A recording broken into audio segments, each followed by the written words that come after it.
ensayas rápido, no sabes con el pie.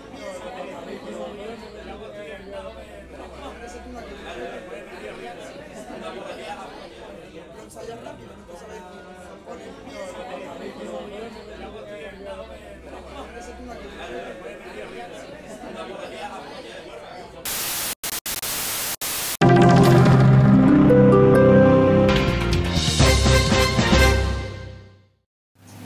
Welcome back to Civil Discourse Now. I'm Mark Small. I'm Paul Ogden. We're discussing the Supreme Court decision in National Federation of Independent Business and Others versus Sebelius on the Affordable Care Act. Our guests today are Adam Lankowski and Jeff Cox, both Indianapolis attorneys.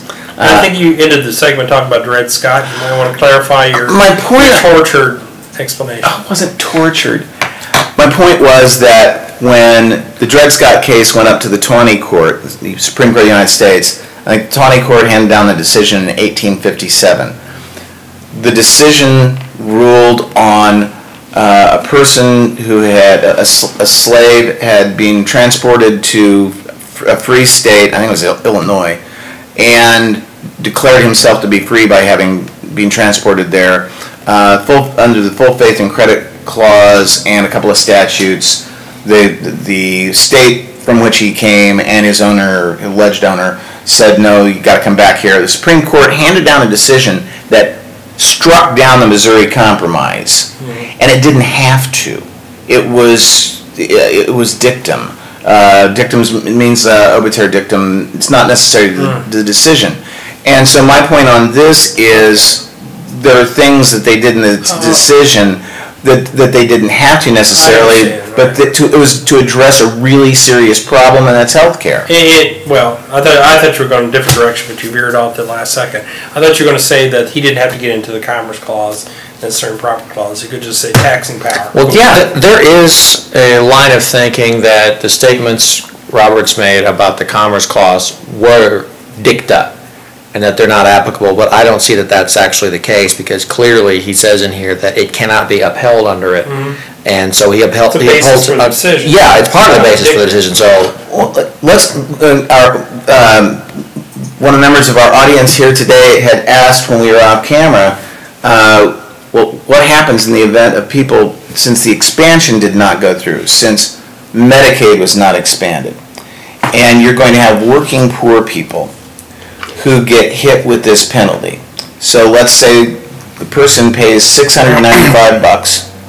They've paid their fine, they paid their penalty, and they need health care. What do?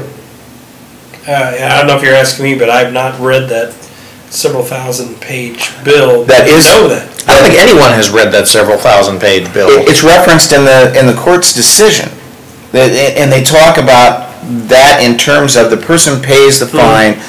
My understanding of the law is if you pay a fine for something, or if you pay a penalty, or especially if you paid a tax for something, then you're entitled to the goods or services for which that tax is being paid.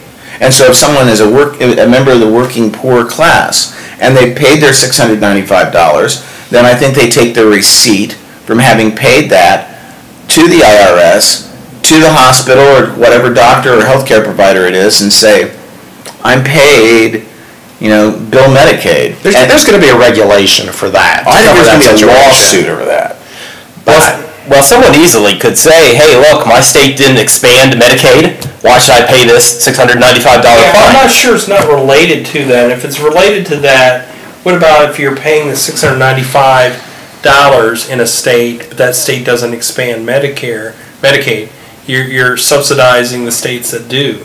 So I'm not sure that the payment isn't related to the expansion of Medicaid. Okay, it's certainly related to requiring health insurance for everybody. And if you're being assessed a fine or penalty or tax, especially if you're being assessed a tax, then you should be able to get that service. If Indiana does not expand Medicaid, yet on my taxes I pay $695 for health care because I'm poor or whatever, which I am. That money, where does it go? I mean, it's paid to the IRS. It's paid to the IRS, but you got the states that don't expand subsidizing, the taxpayers in the states that don't expand subsidizing people in the states that do expand. And that's a good reason why all the states should just expand their Medicaid programs, because they're going to be getting a lot of money from the federal government anyway. Money the federal government doesn't have. Well, we have it to fight wars. That's what the federal government's job is. No, not necessarily. Provide security. That's its job.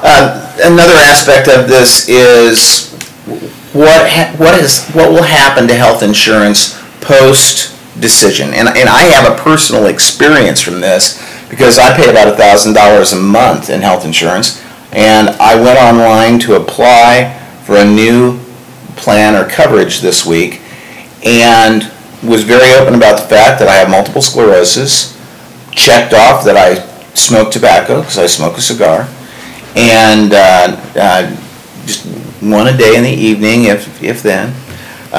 Obviously my height, my weight, and applied. And the same carrier that I have for my coverage right now emailed me back, and for less than half of what I pay, I'd get my coverage, but without the $2,500 deductible that I pay. But wait, there's more. I'd get full dental. Oh, but we're not through yet, because if you call now, you got $15,000 in term life insurance. So here's the same corporation whose CEO got a $27 million bonus last year for essentially running a monopoly, and they're cutting in half, more than half, what they're charging for policies. I think you're making a good argument, Mark, against the single payer system, because the problem with insurance has been that there's no competition. There's not enough competition out there. And we won't mention the name of the big health insurer that... Well, if we did, we'd have to sing the national anthem. We would have to sing and we're not going to do that. But the fact is, they're like, oh, whoops, we may have competition. I know when I was with the same law firm as our guest Adam was, we talked about health insurance coverage for the employees, and basically the choice was National anthem.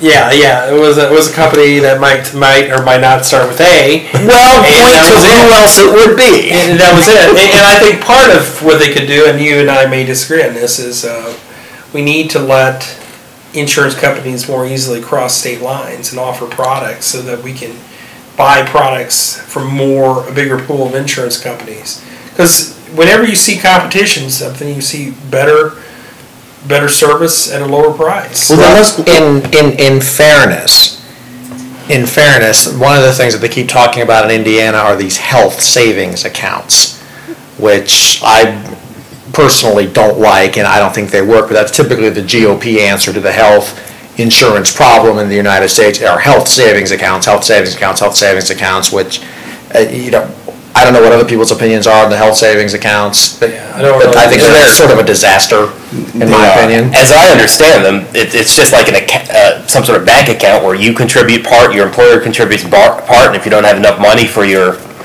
medical care, then it comes out of that. But I don't quite see any. Maybe I have that wrong. We're not taxed on the money that goes in. Okay. Well, let's look, going back to the Supreme Court case, because they had severability as an issue. They didn't want to throw out the whole statute because part of it was unconstitutional. And there's a long line of cases that say a statute the provisions in it can be severed, so that you don't throw out the baby with the bathwater or whatever. But on this, look at some of the provisions there that affect me. Prior existing conditions, which predominantly, a large percentage of people say that should not be allowed to restrict someone's access to health insurance. And that is something that is in this statute. And they're generally right about that. I think the concern is that someone who's who's lost their job or whatever, and they're trying to get new health insurance, but they can't because they've got a pre-existing condition and they're not going to cover it. The issue that many in the GOP find, and many of the opponents of Obamacare find, is that is that it can be abused. And it often is abused, where someone doesn't have health insurance and then he breaks his arm, and then he says, oh, okay, I need health insurance, and then they're required to cover it as a pre-existing condition. And there are abuses like that, and I'm not certain what the solution is. The solution is you don't, well, first of all, Socialism is the solution. First of all, well, every other advanced industrial country has single payer, essentially. So what? Every other industrial country has soccer, too, and, you know. Well, that's good. Well, yeah. We have agreement on the panel. But prior existing conditions knocking people out means that those people necessarily are going to be forcing up the cover. Well, it goes to the whole question of if some people are not insured and are not contributing to the pool of insurance, then everybody else's costs are going to go up. And I think what Chief Justice Roberts addressed in his opinion was interesting because he said, well, by Which opinion? Because he wrote the dissenting too. That's a good point, because we talked off camera about how they were swapping votes back and forth. When he said something to the effect of, if we're looking for the best care and how it should be, everybody has to pay for other things. Well, obesity is a problem in this country. So are we going to dictate to people that they have to follow a certain diet? And this is where the broccoli came in. And he said, if we do that, has government overstepped its limits? The federal government, yeah. Now, whether the states can do it is something else. So you're saying a plenary form of government can dictate to you what you eat? Yeah, the states have police powers, and they, unless it's forbidden by the federal constitution or the state constitution, they can pass laws. So broccoli isn't in the Bill of Rights, they can do that? A state Bill of Rights, yeah, they can say, well, go eat if broccoli. it's in the state Bill of Rights that you can't have a law mandating eating broccoli, then yeah. But see, my point is that there are rights that aren't spelled out in the Bill of Rights. Alexander Hamilton said in Federalist Paper number 84, we don't want to give people a Bill of Rights because then the federal government or someone else will usurp those rights by saying they're not listed, so you don't have them. Well, and that was the whole point of the phrase, the rights not enumerated here are reserved to the states or to the people themselves. It doesn't mean they don't exist. Right. Ninth Amendment. And that's the 10th. 10th goes for the states, 9th is for individuals. Since the 9th comes first, it trumps the 10th. I don't think they listed it in the order of importance. But yeah, that might be an issue we want to talk about at some time. But swapping of votes, is this something that should be done in the court? Adam? It happens all the time. Well, I know it happens. It's just part of the way. You're never going to get. The alternative is 9 separate decisions. Mm-hmm. So I mean, if you have 9 separate decisions, you're never going to get anywhere. It's like LeBron and Dwayne Wade and Chris Bosh talking with each other to decide to go to the same team.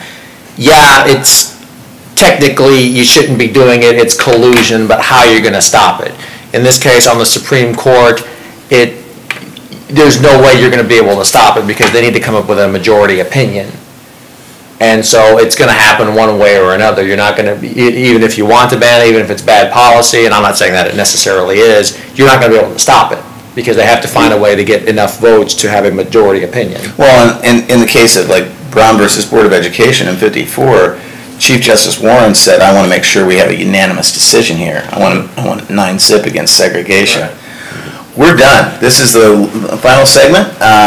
Thank you for joining Civil Discourse Now today. We've had a really pleasant conversation Paul Ogden and I have with Adam Lenkowski and Jeff Cox. We're all Indianapolis attorneys discussing the Affordable Care Act and the Supreme Court decision of it. I'd give you the U.S. report citation, but it's so new it doesn't have one yet. So thank you for joining us. Thank you for our audience for joining us today. Next week we'll be live streaming from the Recovery Room Lounge at 19th and Lafayette Road to talk about the smoking ban. That'll be at 2 o'clock on Saturday, July 14th. That's Bastille Day. So thank you very much. Have a good week.